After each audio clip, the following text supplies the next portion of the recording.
Praise the Lord. आज आप कैसे हैं? I hope everybody is fine and excited today to learn a new story and to dance with us. मैं आशा करती हूँ कि आप सब आज बहुत खुश हैं, बहुत एक्साइटेड हैं, क्योंकि आज आप एक नया स्टोरी सुनने वाले हैं, एक नए एक्शन सॉन्ग को करने वाले हैं। So let's start with a small word of prayer. Dear Lord Jesus, we glorify your name, we honor your name. पिता प्रभु, हम आपकी स्तुति करते हैं, हम आपकी महिमा करते हैं और आपके नाम को ऊंचा उठाते हैं। हम धन्यवाद देते हैं आज के सुंदर दिन के लिए। And we thank you, Lord, for all the blessings that you have given and added in our life. Lord, we commit all the dear children into your mighty precious hand. प्रभु, मैं हर एक बच्चों को आपके पवित्र और सामर्थी हाथों में सौंप देती हूँ। Lord, let your blessing and let your blessing rest upon them. प्रभु, आपकी आशीष और आपकी आशीष इन सभी बच्चों पर ठहर जाए। प्रभु, हम आपका धन्यवाद देते हैं। आज के संडे स्कूल में हम में से हर एक के साथ आप बातचीत करें, आपके वचन को सुनने में हमारी सहायता करें। हम धन्यवाद देते हैं और धन्यवाद के साथ इस प्रार्थना को मांगते हैं। सुनिए और दया से ग्रहण कीजिए। आमीन।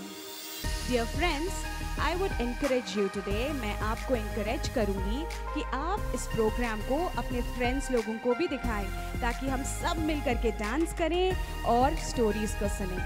So let's begin with a small action song.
Today we are going to hear about a story of two women named Ruth and Naomi. आज हम लोग एक बहुत इम्पॉर्टेंट स्टोरी को सुनने वाले हैं रूथ एंड नाओमी के बारे में। The story begins in the land of Bethlehem with Naomi and her husband Elimelech. Bethlehem famine में घिरा हुआ था। पता है आपको फैमिन क्या होती है? फैमिन वो होती है जब सब तरफ सूखा पड़ जाता है, कुछ पानी नहीं, कुछ अनाज नहीं, लैंड पूरा ड्राई हो जाता है। उस वक्त नाओमी एंड हर हस्बैंड क्या करते हैं? वो सोचते हैं कि अब बैथलेहम में फैमिन आ गई है, तो अब हम लोग बैथलेहम छोड़कर चले जाते हैं मोआब को। सो नाओमी, उसका हस्बैंड और नाओमी के 2 बेटे निकल जाते हैं मोआब के लिए। वहाँ पर उनके दोनों बेटों को, महलोन एंड शिल्योन को, उनकी वाइव्स मिलती हैं। But life isn't fair always. हमेशा लाइफ अच्छी नहीं होती है। So what happens? Something horrible, बहुत बुरा होता है। नाओमी के हस्बैंड और दोनों बेटे की डेथ हो जाती है। नाओमी को बहुत स्मॉल और अनइम्पॉर्टेंट फील होता है। उसे ऐसा लगता है कि अब मेरा इस दुनिया में कोई नहीं है, मैं क्या करूँगी। बट उसकी जो दोनों डॉटर्स इन लॉ थी वो उसके साथ थी। बट नाओमी डिसाइडेड कि वो अपने डॉटर इन लॉ से कहेगी कि तुम अपने अपने घर चली जाओ, अपने मम्मी पापा के पास चली जाओ। एक चली जाती है और एक रुक जाती है। वो कहती है कि आप अकेले हो, आप जहाँ जहाँ जाओगे मैं आपके साथ जाऊँगी, क्योंकि आपका भी इस दुनिया में कोई नहीं है। सो वो रुक जाती है। पता है फ्रेंड्स, उस डॉटर इन लॉ का नाम क्या है? उस डॉटर इन लॉ का नाम है Ruth. So now friends, I will encourage you to take your Bibles and open the chapter of Ruth. मैं आपको उत्साहित करूँगी कि आप अपनी बाइबल्स खोलें और रूथ चैप्टर निकाल लें। नाओमी एंड रूथ ने डिसाइड किया कि अब मोआब में उनके लिए कुछ नहीं है। सो वे क्या करते हैं कि वो बेथलेहेम को निकल जाते हैं। वो सोचते हैं कि it is better if we go back. So अब क्या होता है, नाओमी एंड रूथ को खाना चाहिए, अनाज चाहिए। सो रूथ निकल जाती है खाना ढूंढने के लिए, अनाज ढूंढने के लिए, और वो एक फील्ड में जाती है, एक खेत में जाती है, और सारे वर्कर्स कहने लगते हैं कि हु इज़ दिस वुमन, ये कौन है। फिर एक वर्कर कहता है कि ये तो नाओमी के साथ आई है मोआब से। और पता है, बाद में पता चलता है कि जो खेत का मालिक है, जो फील्ड का ओनर है, वो नाओमी का रिश्तेदार है।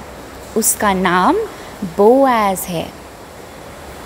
सो वो बहुत खुश हो जाती है कि at least they have someone here. Boaz भी बहुत खुश हो जाता है। बोआज देखता है कि रूथ नाओमी का इतना ख्याल रखती है, उसका इतना केयर करती है, तो उसको खाने पे बुलाता है। ही इनवाइट्स हर फॉर अ मील, और नाओमी के लिए बहुत सारे अनाज को दे देता है।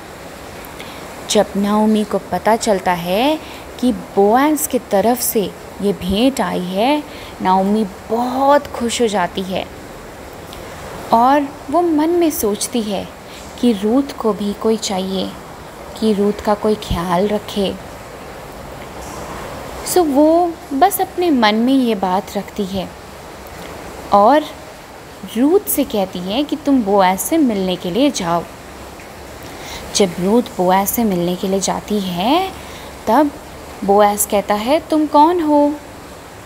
तो रूथ कहती है आई एम रूथ। और बोआज को बहुत अच्छा लगता है। उसे इस बात के लिए अच्छा लगता है कि रूथ उससे मिलने आई है। But Boaz knew that there is another closer relative जिससे उसे परमिशन चाहिए। सो वो क्या करता है, वो उठ करके सुबह सुबह उस क्लोज़र रिलेटिव से मिलने जाता है और परमिशन मांगता है कि वो रूथ का ख्याल रखेगा, वो उसकी केयर करेगा, और इससे परमिशन मिल जाती है। और नाओमी को ये सारी चीज़ें बहुत अच्छी लगती हैं, लेकिन उसे बहुत स्मॉल फील भी कराती है। उससे लगता है कि मैं तो कुछ नहीं हूँ, I am nothing, but why God was providing me all this while. मैं तो कुछ नहीं थी, लेकिन परमेश्वर मेरे लिए इतना सहायता क्यों कर रहे थे, मेरी इतनी रक्षा क्यों कर रहे थे। फ्रेंड्स, रूथ एंड बोआज को एक बेटा उत्पन्न होता है। दे हैव अ सन। और नाओमी का जो टूटा हुआ परिवार था, बिखरा हुआ परिवार था, जो परिवार अब इस दुनिया में था ही नहीं, वो फिर से एक बार यूनाइटेड हो जाता है। So friends, do you feel unimportant? क्या आपको कभी ऐसा लगता है कि आपका इस दुनिया में कोई महत्व नहीं है, आपका इस दुनिया में कोई इम्पोर्टेंस नहीं है? Friends, I will encourage you to look at yourself in the mirror. मैं आपको encourage करती हूँ कि आप को जब भी ऐसा लगे कि आप इम्पोर्टेंट नहीं है, अपने आप को आईने में देखें। बहुत अच्छा लगता है अपने आप को मिरर में देखना, है ना? बाल बनाना, मेकअप लगाना, लिपस्टिक लगाना। जब आप अपने आप को मिरर में देखें तो आप ये सोचें, हाउ यूनिक यू आर। आप कितने अलग हैं, आपके जैसा कोई नहीं है। No one is like you. And since you are unique, क्योंकि आप यूनिक हैं, you are important. You must always remember that. Friends, कई बार ऐसा होता है कि हम स्मॉल फील करते हैं कि हम तो कुछ नहीं हैं, हमारे पास कोई एबिलिटीज़ नहीं है, हमारे पास कोई टैलेंट्स नहीं है। But that's not true, because God has given you the wisdom and knowledge. परमेश्वर आपको विजडम एंड नॉलेज दिए हैं। सो आपको कभी भी ऐसा फील नहीं करना है कि आप कुछ नहीं हैं, आपके पास कोई एबिलिटीज़ या टैलेंट्स नहीं हैं, because you have. So what you have to do is you have to pray and ask God. You have to think that you are important. Friends, I will encourage you to never feel unimportant or small, because you are unique and God loves you, and God is a faithful friend who will always help you. Remember, you are beautiful and precious, and God loves you. Hello friends, I am Asta Mercy and I am going to share with you the characteristics of Ruth. Ruth was a far-sighted woman. Ruth एक दूरदर्शी स्त्री थी। वो इस बात को जानती थी कि परमेश्वर हमारा परमेश्वर प्रोवाइड करने वाला परमेश्वर है। रूथ कमिटेड थी। उसके परिवार में ऑलमोस्ट सभी की मृत्यु हो गई नाओमी को छोड़कर, तो उसके पास एक चांस था, एक चॉइस थी कि वो अपने घर लौट जाए। लेकिन रूथ ने ऐसा नहीं किया। उसने ये निर्णय लिया कि वह अपनी सास, अपनी मदर इन लॉ के साथ ही रहेगी। And that's why she was sacrificial as well. Ruth बहुत हार्ड वर्किंग लेडी थी। She was very hard working. Ruth की स्टोरी से हमें ये शिक्षा मिलती है कि हमें कभी भी हार नहीं माननी चाहिए। हम सब बहुत इम्पोर्टेंट है और हमें रूथ की तरह ही सोच समझकर अपने चॉइसेस को चूज़ करना चाहिए और हमेशा परमेश्वर से, हमारे गॉड से प्रेयर करना चाहिए कि वह हमें गाइड करे कि क्या सही और क्या गलत है। मे God bless you. Thank you. Hi friends, my name is Hepzibah and I am going to read from Psalms chapter 139 verse 14. आइए हम सब अपनी बाइबल ले लें और एक साथ मिलकर पढ़ेंगे। Psalms chapter 139 verse 14 में लिखा है, I praise you because you are to be feared. All you do is strange and wonderful. I know it with all my heart. भजन संहिता 139 उसका 14 में लिखा है, मैं तेरा धन्यवाद करूँगा इसलिए कि मैं भयानक और अद्भुत रीति से रचा गया हूँ। तेरे काम तो आश्चर्य के हैं और मैं इसे भली भांति जानता हूँ। Thank you. May God bless you. So friends, I hope आज आपने बहुत आशीषें पाई हैं। You are blessed. I hope that आपने बहुत कुछ सीखा है। So I would encourage you and request you कि आप हमेशा इसे याद रखें, रूथ के कैरेक्टरिस्टिक्स को और आज के बाइबल वर्स को।